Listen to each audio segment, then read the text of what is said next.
Boa noite a todos, bem-vindos à Cocirurgi, a mais um episódio do nosso clube de revista. Gostaria de saber se todos escutam bem, para a gente fazer a introdução desse próximo episódio. Ok?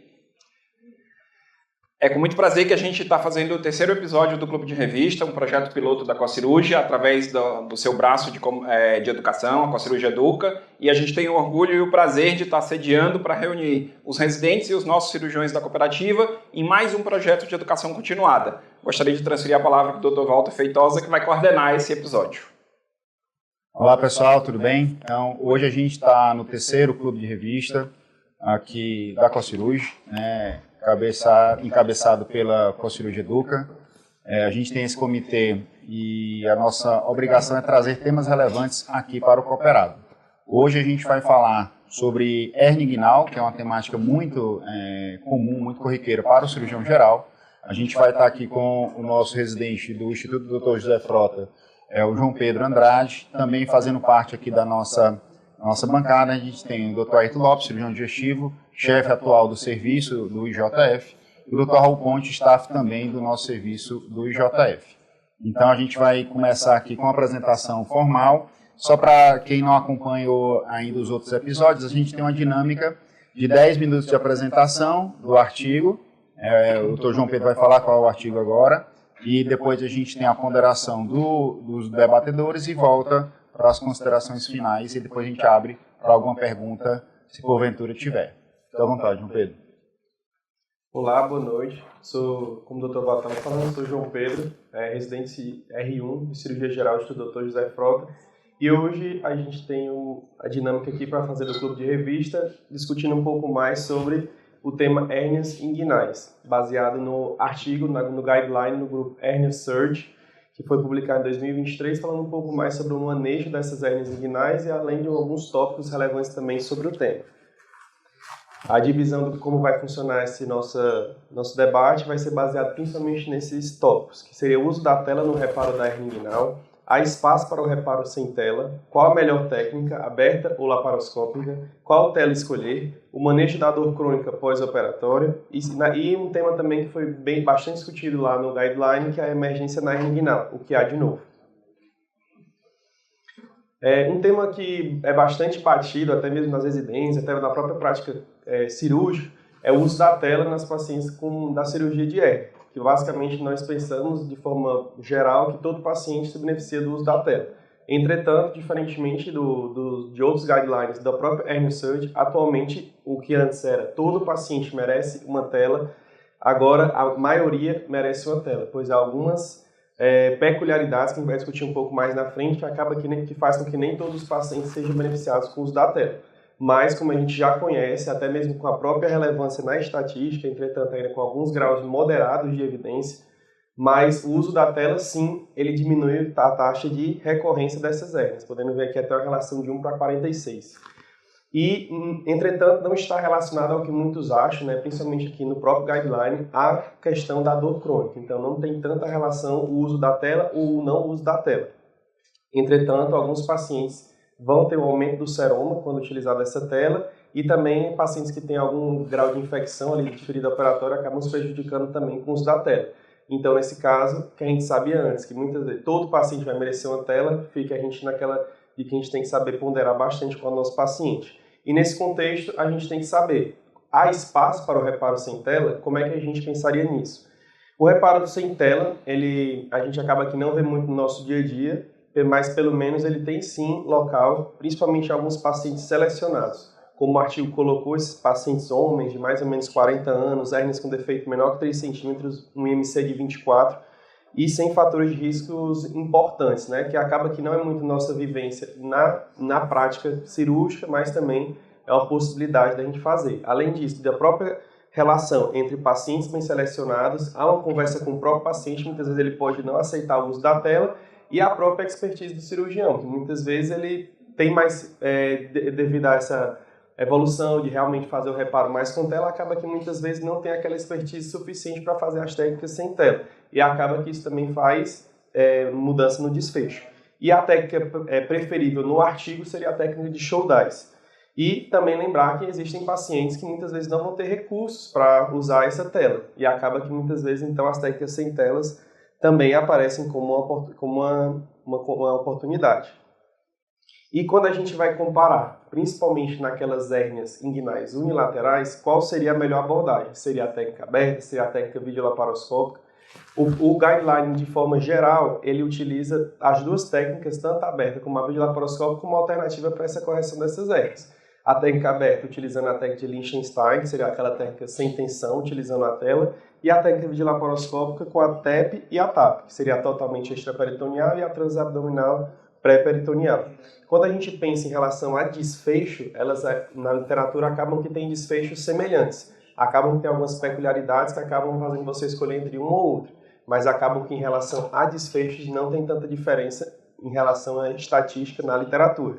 E alguns benefícios em relação entre uma técnica e outra, acaba que na videolaparoscopia são aquelas técnicas que já conhecemos, aquelas características que já conhecemos, menor tempo de recuperação, menor dor no pós-operatório. E quando a gente pensa na técnica aberta, a gente vai ter aquela menor curva de aprendizado, até porque a gente muitas vezes pratica mais durante a residência a técnica aberta em relação à técnica videolaparoscópica, utilizados em pacientes que já fizeram cirurgia pélvica previamente. A própria questão da anestesia também é um fator predisponente para a gente pensar em fazer a técnica aberta, que muitas vezes o paciente não vai tolerar uma anestesia geral, por exemplo. E também a própria experiência do cirurgião e os recursos disponíveis na instituição. Acaba que isso também faz com que a gente prefira muitas vezes a aberta em relação à videolaparoscópica. Mas a gente tem que lembrar, a cirurgia videolaparoscópica está avançando, entretanto, ela avança, mas não é uma solução universal. Nós temos que pensar que ainda há espaço sim para a técnica aberta. Um tema também que foi discutido no artigo seria qual tela a gente deveria escolher. Acaba que o nível de evidência desse tópico do guideline acaba que é um pouco conflituante, principalmente por causa das características da tela. O mercado em si apresenta muitas telas que muitas vezes não são padronizadas e as características dessa tela em si também não chegam a ser tão bem explanadas. Mas o consenso é que muitas vezes a gente utiliza o peso como fator, ele isoladamente não tem um fator, não tem uma evidência científica importante para de forma isolada a gente pensar em considerar ou não uma tela baseada nesse peso. Que, erroneamente, utiliza-se o peso, que na verdade seria a densidade. Mas aí a gente utiliza o peso, que é como normalmente é utilizado na própria literatura. E quando a gente pensa o peso por si só ou a densidade, o ideal é que se juntasse também outras variáveis, como a própria porosidade, entre outras características também, mas tem baixa evidência, baixa disponibilidade na literatura. E quando a gente pensa no peso, a gente tem as telas de baixo peso e as telas de alto peso. E aí difere um pouco quando a gente pensa na abordagem aberta e a abordagem videolaparoscópica. Quando a gente pensa na abordagem aberta, a técnica de Liechtenstein, recomenda-se as telas de baixo peso, fazendo com que reduza a ocorrência de dor crônica, a sensação de corpo estranho. E quando a gente vai para a técnica videolaparoscópica, seria o contrário, que a gente pensa já nas telas que são de alto peso, reduzindo o risco de recidiva e também sem a ocorrência de uma dor precoce ali evidenciada. Então não tem tanta relação como se fosse, por exemplo, na cirurgia aberta. E, como eu comentei, é um desafio científico, principalmente por muitas telas no mercado, acabando com que esses parâmetros não consigam ser avaliados na literatura de forma correta. E também um outro tópico que foi bastante discutido no artigo, e é algo que a gente também vê na nossa prática clínica, nos ambulatórios, também no nosso serviço lá no JF, que é os pacientes que apresentam dor inguinal crônica pós-operatório. A gente vê que é um desafio, os pacientes são aqueles pacientes que muitas vezes se sentem frustrados com a cirurgia, acaba que é um paciente bem mais complexo, e não é só aquela dor, envolve todo um contexto multifatorial. E lembrando que de definição é aquela dor, aquele desconforto inguinal que altera a qualidade de vida por mais de 3 meses da cirurgia. Então, assim, é um contexto bem mais complexo que a gente também tem que saber lidar com esse tipo de paciente. E quando a gente pensa no diagnóstico, e o guideline ele teve o objetivo também aqui da gente ir desde o diagnóstico ao tratamento. E quando a gente pensa no diagnóstico desses pacientes, logicamente, igual a maioria das patologias, a gente tem que fazer anamnese, exame físico bem feito, muitas vezes o mapeamento do dermato, que a gente consegue identificar aquelas áreas, por exemplo, da inervação que pode estar acometida, é muito importante e consegue fazer com que a gente tenha um maior entendimento do que pode ter acontecido com esse paciente. A própria infiltração guiada e o bloqueio nervoso também é utilizado no artigo como uma possibilidade de diagnóstico, mas tanto diagnóstico como terapêutico, que aí a gente consegue ver um resultado importante, mas todas essas avaliações diagnósticas acabam que não tem tanta relevância ainda estatística, um baixo nível de evidência. E lembrando que exames de imagem, muitas vezes eles servem só para excluir outras causas, não fazer o diagnóstico propriamente dito. E quando a gente pensa no tratamento, existe o tratamento cirúrgico e o tratamento não cirúrgico, mas a gente tem que lembrar que é um paciente complexo que tem vários outros componentes associados. Quando a gente pensa no tratamento cirúrgico, a gente pensa muitas vezes na mastectomia, né, na retirada dessa tela, só que de forma isolada é baixo nível de evidência, evidência insuficiente, então por si só, de forma isolada, a mastectomia ela não tem um grau de relevância indicado até para o nosso paciente, necessitando muitas vezes fazer associação com a neurectomia, ou parcial ou total, né? Mas mesmo assim, por si só, as técnicas cirúrgicas de forma isolada, uma mastectomia associada a uma neurectomia ainda apresentam baixo nível de evidência, precisando se associar com essas técnicas não cirúrgicas, seria aquele acompanhamento realmente multidisciplinar, avaliação psiquiátrica, avaliação, questão psíquica do paciente que exige outros fatores associados. Lembrar sempre que esse tipo de paciente nós precisamos centralizar. A gente tem que entender o paciente, tem que conversar com o paciente e não só pensar naquela dor de forma isolada, que muitas vezes não vão conseguir a gente manejar de forma adequada. E, por fim, um tópico também bastante apresentado no artigo seria as emergências agudas, né? As hérnias inguinais agudas e o que há de novo, que é algo também interessante, que ele vai desde definições até mesmo o próprio manejo. E quando a gente pensa em definições do que seria uma hérnia aguda, ele já descarta um termo que a gente já conhece bastante, seria aquela hérnia encarcerada. Ele vê que a hérnia encarcerada é um termo que muitas vezes surge dúvidas de quando e como diagnosticar, então ele divide esses termos em três, né, das hérnias agudas, que seria a hérnia agudamente irredutível, a hérnia cronicamente irredutível e a hérnia estrangulada. A hérnia agudamente irredutível é aquela hérnia que antes era redutível e a partir do momento que ela se torna irredutível, ela se torna sintomática. Já a hérnia cronicamente irredutível é aquela hérnia que já é irredutível anteriormente e se tornou sintomática. E a hérnia estrangulada é que apresenta um grau de estrangulamento, que muitas vezes a gente só vai conseguir avaliar ou por exame de imagem ou no próprio intraoperatório. Em relação ao manejo, que também é importante a gente saber quando a gente vai reduzir essa hérnia aguda. Lembrando que a gente vai evitar que ocorra essa redução, principalmente quando há sinais de estrangulamento. E o tempo, ele é a chave dessa abordagem. Quando a gente pensa que, até um dado que ele coloca no próprio guideline, que a cada 24 horas dobra a chance da gente fazer o estrangulamento dessa hérnia. Não existe um tempo ideal de fazer a redução, mas a gente tem que saber que quanto mais precoce, mais ideal é essa realização dessa redução. E quando a gente pensa em contraindicação, como eu comentei já, é quando ela há sinais que sugiram que ela está estrangulada, uma hiperemia, uma dor importante, e aí acaba que a gente pensa que realmente há uma hérnia estrangulada e a gente evita essa redução.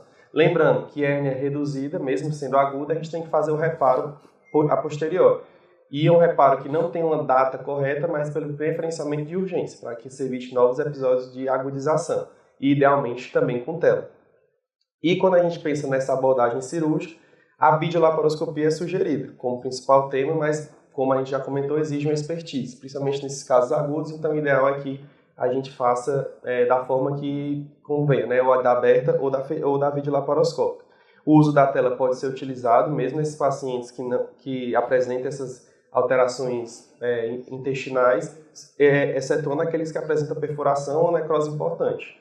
E também nas hérnias estranguladas, mesmo que haja uma ressecção que foi com contaminação controlada, também ele sugeriu que utilizasse essas telas, as telas principalmente a macroporosa.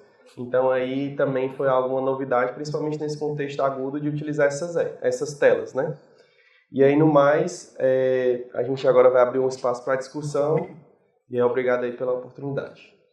Excelente, João Pedro. A gente ficou dentro dos 10 minutos que a gente tinha pedido para você apresentar, tão ótimo. Então vamos passar aqui a palavra para os nossos debatedores. Vou começar com o Dr. Ayrton, tá?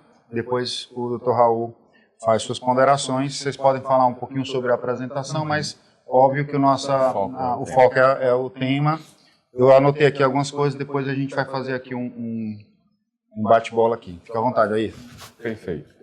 Bom, como o Dr. Walter já me apresentou, chamo Ayrton Lopes, sou cirurgião do aparelho digestivo e atualmente estou na chefia, na coordenação lá do Serviço de Cirurgia Geral do IJF, tá? Parabéns, João Pedro, sua apresentação bem concisa, né? Um tema realmente bem debatido e bem necessário dentro da nossa prática na cirurgia geral. Tanto em hospitais como o nosso, que tem uma urgência aberto mais ao trauma, porque a gente tem casos também de hérnias aí no trauma, né?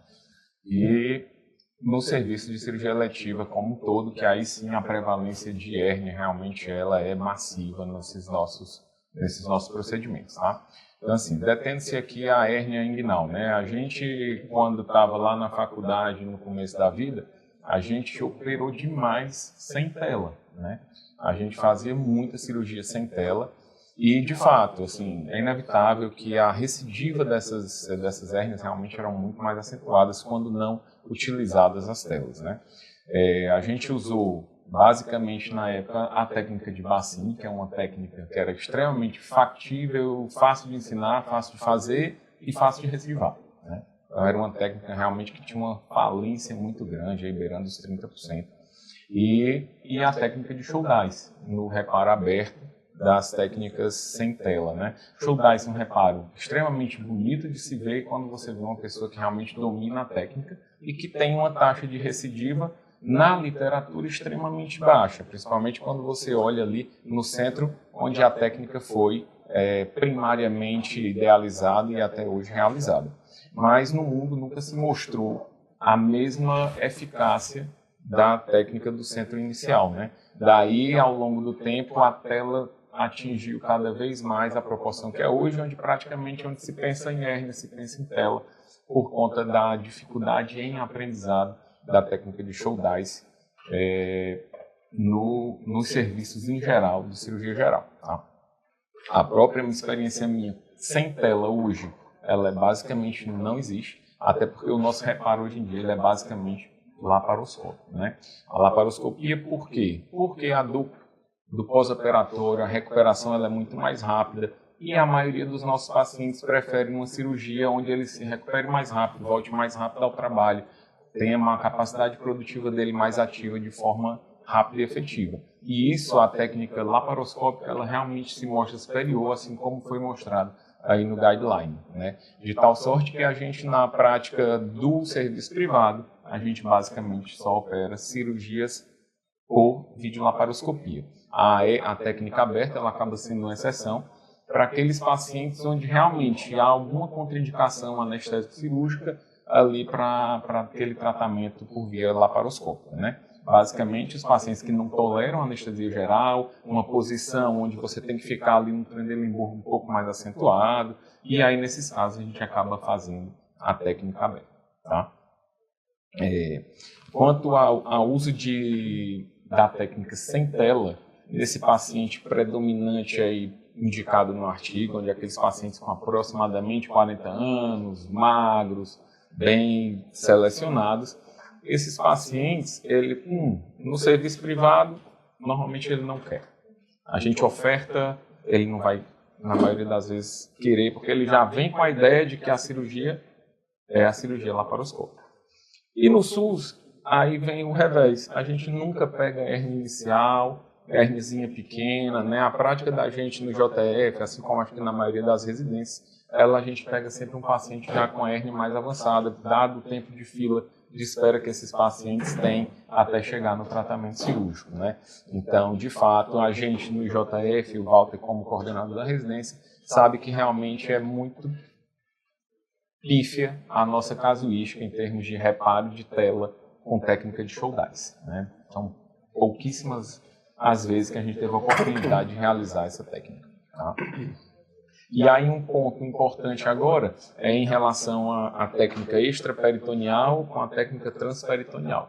Aqui no Ceará e no nosso serviço de JF, basicamente todos os cirurgiões utilizam a técnica transabdominal, né, pré-peritoneal.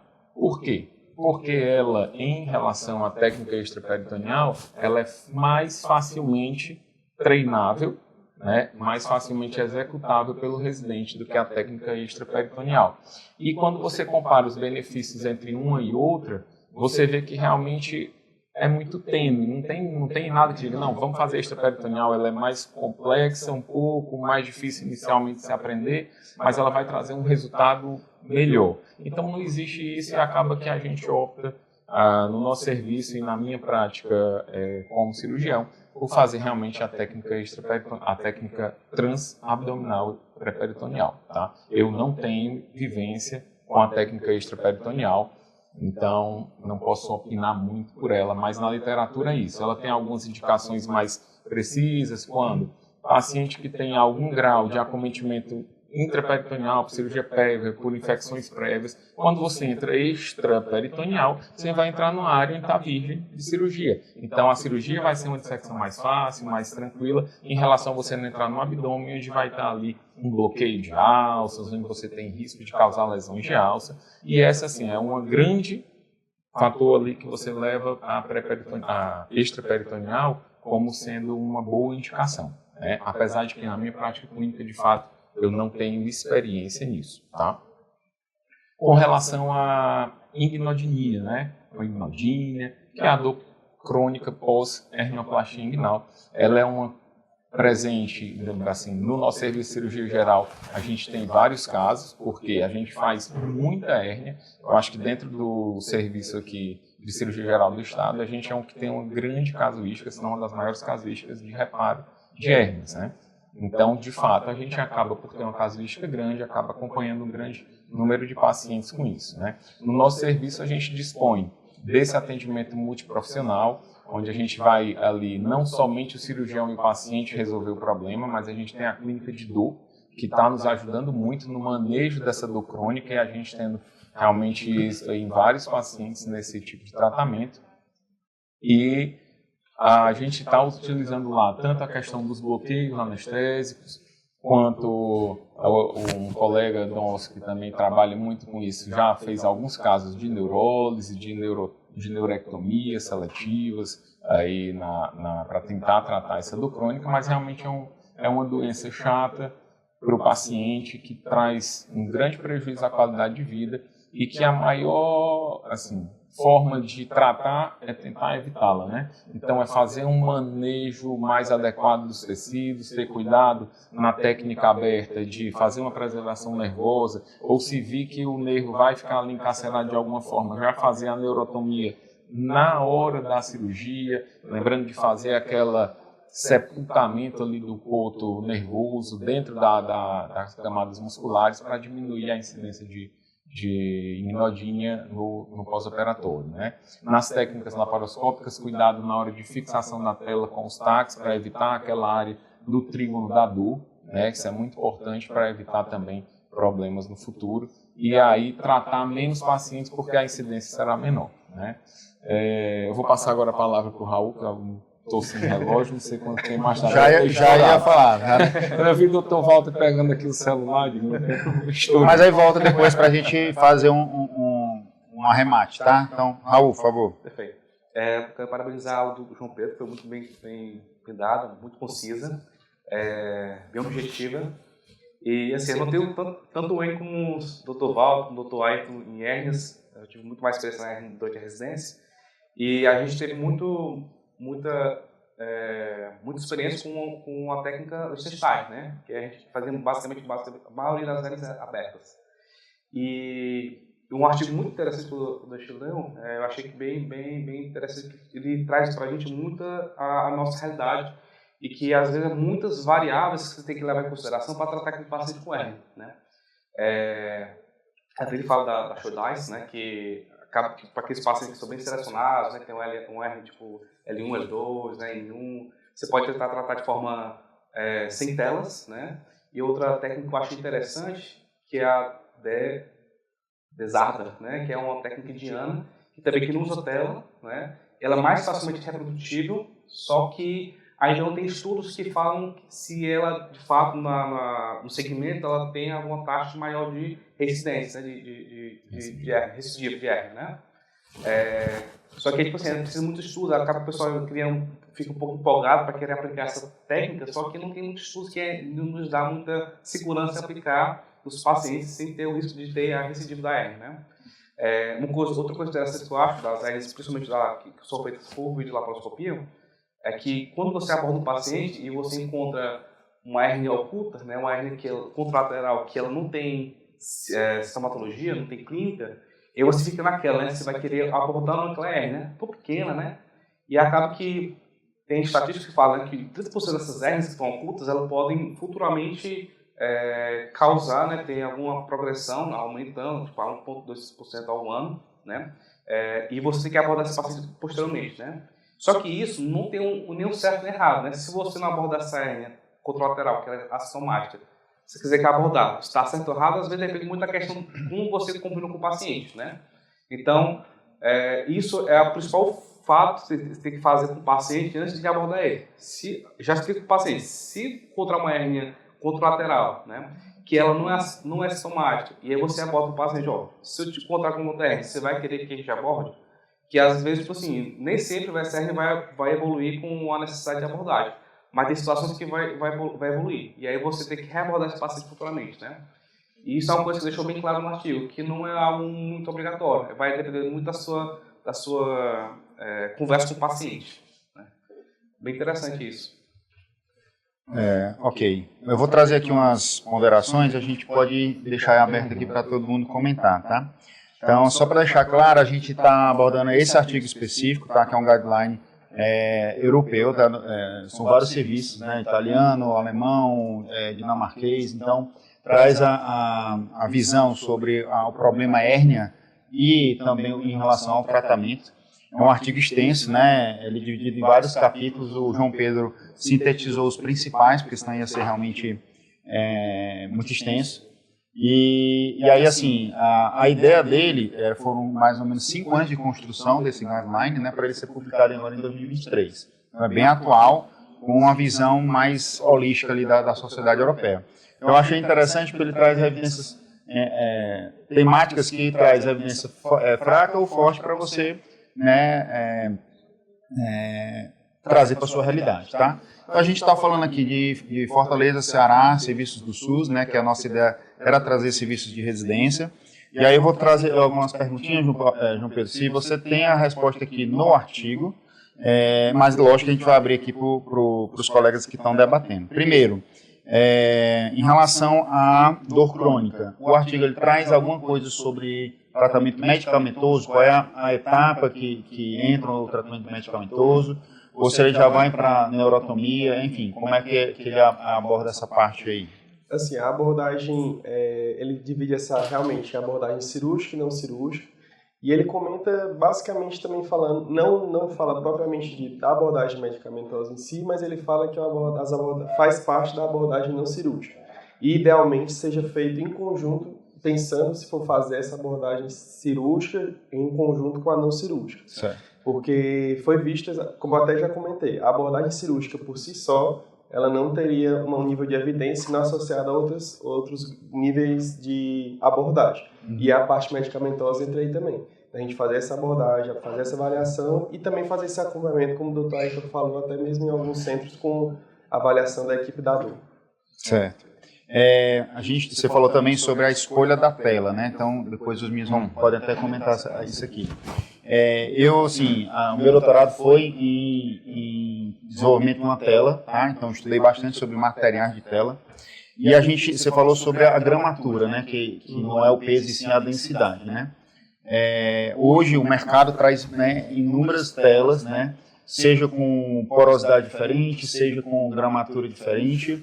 Mas ele abordou ali qual é a ideal, né, entre aspas, em relação à técnica aberta e à técnica laparoscópica. Mas ele falou sobre a questão dos fios, que a gente falou sobre a prótese tela.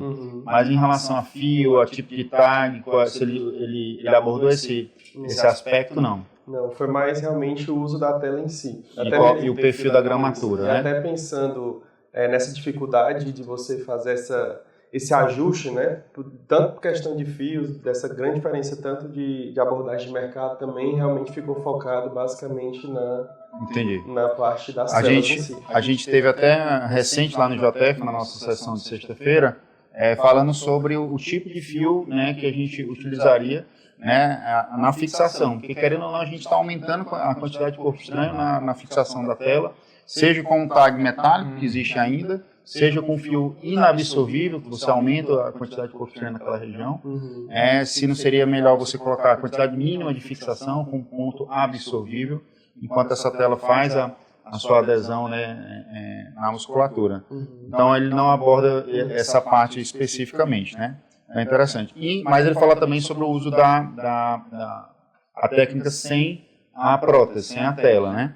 E aí a gente tem que também pensar a realidade do Brasil. A gente sabe que o Brasil, 10 a 15% das cirurgias são feitas por vídeo. A grande maioria ainda, inclusive no IJF e em vários outros serviços, é feita aberta, tá? Por questões de custo, certo? E aí, óbvio que isso aí acaba indo ao encontro do que a gente está falando. Você poderia utilizar massivamente uma técnica que não teria o PME, e aí, logicamente, o custo dessa cirurgia seria mais acessível até para você replicar para serviços menores, para a gente estar falando em grandes serviços aqui, de Fortaleza, que é uma grande cidade, mas a gente pode replicar para o interior menor, que não tem tanto recurso, né? Ele fala alguma coisa sobre questões, eu vi que ele tem alguma coisa sobre questões de custo, né? Mas você viu alguma coisa específica sobre isso daí? Assim, ele realmente, o artigo foi interessante, até que foi comentado aqui, que é essa parte financeira, não só das telas, mas também até da própria abordagem como um todo.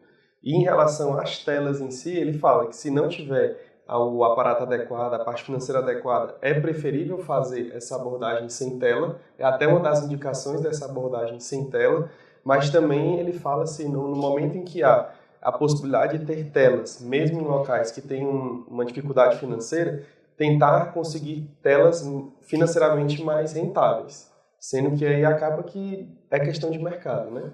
Mas aí em questão de você usar ou não tela, você pode, baseado na questão financeira, também não utilizar a tela. E um ponto bem interessante, aí trazendo para a nossa realidade do IJF, em relação às hérnias complicadas, na verdade, né? Seja ela encarcerada, aguda ou crônica, ou estrangulada, né? Eu já fiz alguns casos, né, de hérnia aguda.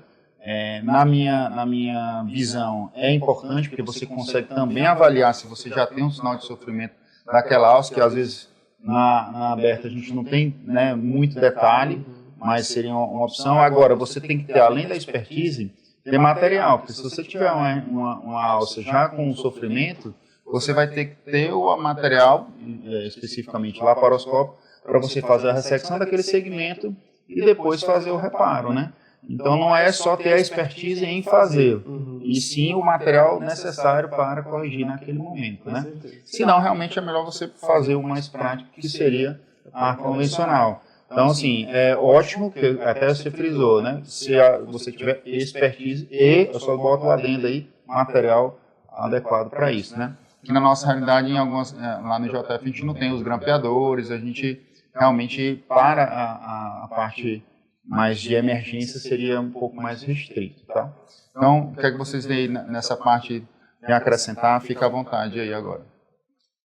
Pronto. Em relação às emergências, Walter, que foi o último tema que eu até nem consegui falar na minha fala inicial, as emergências, nas técnicas, nas cirurgias realmente com sofrimento, onde você já vê ali que tem hiperemia, que é claramente uma hérnia estrangulada com sofrimento de alça, a minha experiência pessoal, eu sempre vou por laparoscopia, vou sempre por técnica aberta e não por laparoscopia. Exatamente porque mesmo trabalhando em um hospital privado, algumas vezes você pede um grampeador laparoscópico e você vai ter um certo grau de dificuldade ali de conseguir, questões burocráticas que não vem ao caso aqui da questão, mas que acaba sendo mais difícil. Então, mesmo quando eu pego na emergência no hospital privado, eu prefiro ir fazê-la por técnica aberta, por via aberta, tá?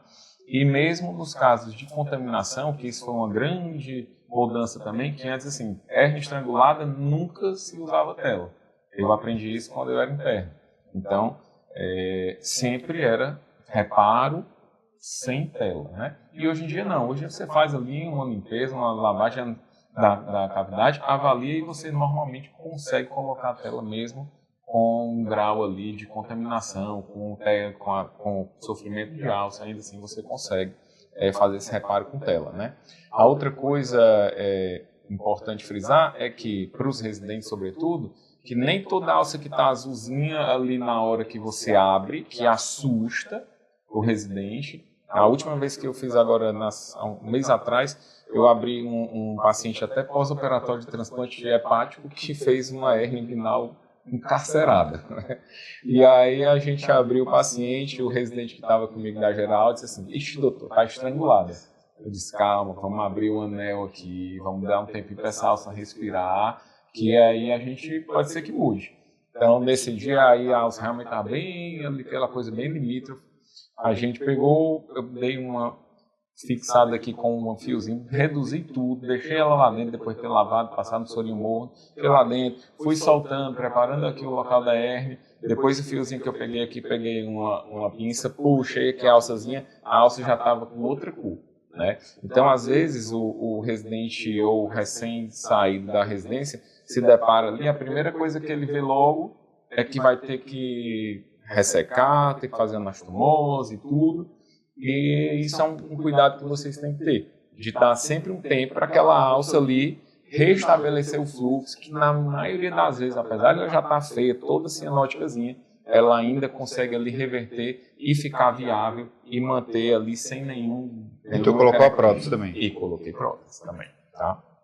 Então isso é uma coisa importante, né? Se fosse, por exemplo, se fosse ele operando ele mesmo, se fosse eu já tinha passado o grampeador de um lado do outro aqui, né? E você tem que ter esse grau de cuidado, né? Que você, com o tempo, você vai realmente ver que isso acontece na maioria das vezes, né? Mas sempre com tela. O reparo de emergência, agora sem sinal de estrangulamento, aí se eu estiver no hospital público, vou também por via aberta.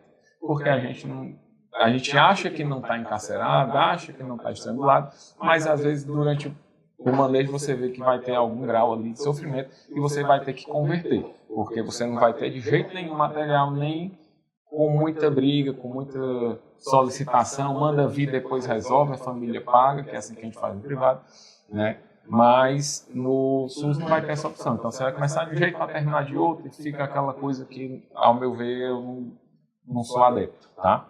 Mas no privado não, no privado eu costumo fazer por vídeo mesmo, na maioria das vezes você consegue reduzir bem, avalia bem a alça, essa coisa de ter que botar um fio e reduzir para depois pegar, você já deixa ela lá, faz seu reparo, faz tudo, depois você olha para a alça e define ali se você vai precisar ressecar ou não, né? Então é isso, Raulzão? Pronto. Uma espécie que eu estou com uma emergência com hernia estrangulada. Eu já peguei vários casos que estavam encarcerados, que a gente consegue reduzir. Só que eu fico na dúvida se, por exemplo, se aquele encarceramento causou algum ou não, sei lá, um estrangulamento que pode ter causado isquemia e se consegue reduzir, né? O que segurança a gente pode ter para poder acompanhar esse paciente, ter esse paciente? Às vezes a gente não consegue operar de cara, né? Lá na emergência. Sim. A gente tem alguma orientação sobre isso? Pois lá traz alguma coisa sobre o segmento desse paciente da urgência? Ele fala que o segmento dele, basicamente, que a gente tem que fazer essa avaliação dele, não diz um tempo corretamente, também fala uma avaliação bem genérica, né? Diz que tem que ter uma avaliação pós-redução. E pensar em fazer uma cirurgia de correção após, mas também nem tempo adequado ele fala sobre isso. Mas, assim, realmente, tem que ter esse acompanhamento. Pois é. Mas o que o Ayrton falou que é interessante, né? O que é o bom da laparoscopia? Porque você tira ela daquele momento de estresse, que é o anel inguinal, então você consegue, né, reduzir. É o tempo que você vai preparando, às vezes, o campo ali, no caso, se for por laparoscopia, soltando o flap e tal, ok? E aí você avalia ela dentro da cavidade, tá? Porque muitas vezes você vai lá, ela está realmente demasiada, está ali meio cianótica, mas devido àquele encarceramento mais agudo. E aí eu gostei do artigo que ele traz as três diferenças, né? A estenótica, a encarcerada aguda, crônica e a estrangulada, né? Então é um fator a mais que eu vejo de positivo quando você faz a laparoscopia. A outra não, você tem que reduzir para fazer o reparo, então você tem que definir logo na entrada, né, da sua ignotomia. Então, às vezes, até mais difícil, né?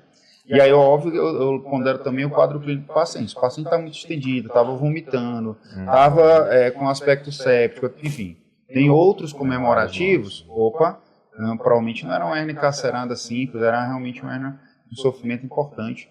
E aí a abordagem é outra, às vezes, dependendo de como for, se eu não consigo nem acessar pelo vídeo, eu faço até às vezes uma laparotomia. É raro, mas pode acontecer, né? Então, acho que é você ir preparado, se você tiver o material adequado, para começar pela laparoscopia, é o que o artigo traz, eu concordo também. E, obviamente, dependendo de como for a evolução, terminar pela laparoscopia ou fazer uma conversão. Alguma coisa, João Pedro, o que é que você traz? O pessoal da plateia quer trazer alguma pergunta, fica aberto aí para a plateia. Doutor Elão, você que é um expert aí, um dos que faz o segmento na dor crônica dos nossos pacientes no JF. Alguma pergunta aí em relação ao guideline?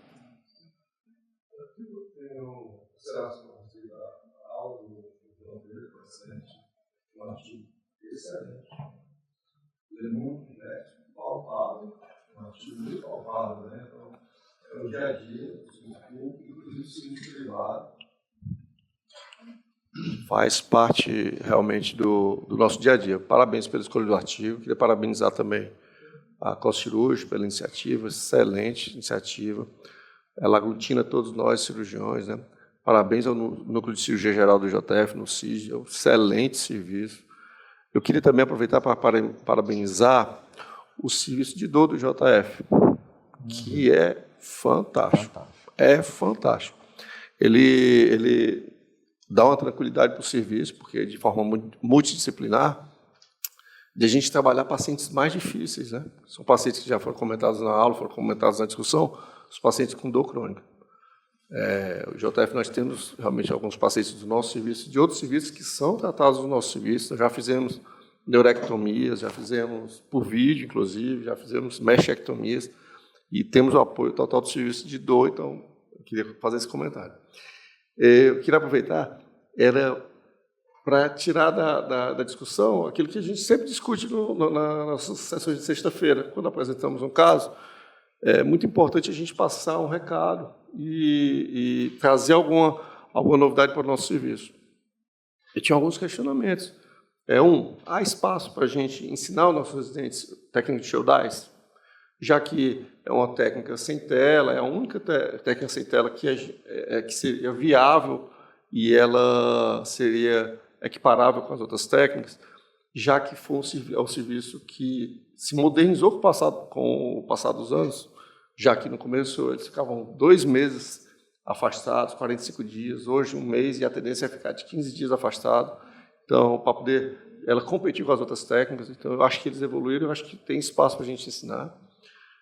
E o outro detalhe, no SUS, pela questão de custo, teria espaço, na visão de vocês, para estratificarmos os pacientes do ambulatório, para dizer, esse paciente vai ser aberto, esse vai ser vídeo, vai ser TAP ou TEP, ou vai ser Shouldice. Caberia um protocolo, nós poderíamos realizar, eu acho, do ponto de vista prático. Eu tenho a minha opinião, mas eu gostaria que os debatedores falassem um pouco a opinião deles. Se a gente consegue fazer isso, ou todo mundo é TEP, ou todo mundo é TAP, ou todo mundo vai ser Liechtenstein, ou até Shouldice. Eu gostaria da opinião de vocês. Pode falar, Bom, confesso que um protocolo, a gente obviamente pode fazê-lo. A gente pode tentar discutir enquanto grupo. Isso aí talvez fuja um pouco do escopo aqui da discussão, mas como a gente já passou aí da fase que acho que vai para a edição, vamos lá. A gente pode sim sentar, tentar fazer um alinhamento dentro do grupo, né? E dentro do grupo a gente também tem que saber a expertise de cada cirurgião, porque eu acredito que tenha cirurgião no nosso serviço que talvez não tenha experiência em fazer Shouldice, por exemplo.